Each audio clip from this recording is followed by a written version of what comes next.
you a tutorial on how to do a Copenhagen plank. Now, a Copenhagen plank is a movement that is not easy, but there are still variations to regress and progress the movement.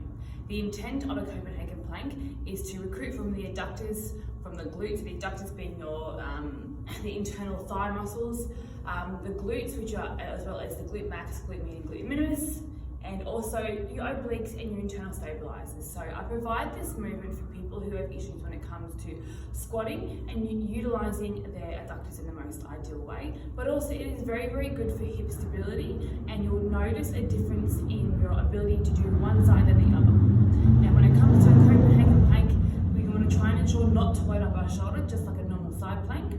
And when it comes to loading, really try and squeeze the knees together in this particular movement. So I'll go movement number 1.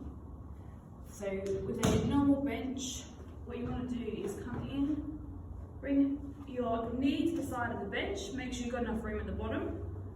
Get your arm in a position so if you were to come up here directly underneath your body, tuck your knee underneath. I use my hand to help myself prop up. Then from there, push your hips forward. You'll feel this catch here. If it hurts too much, go further down the bench.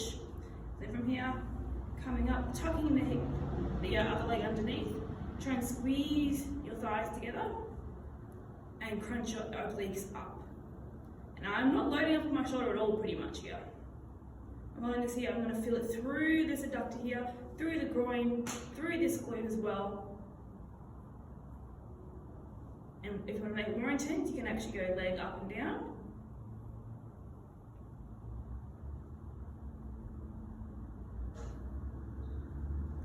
And slowly lower to come back out of it.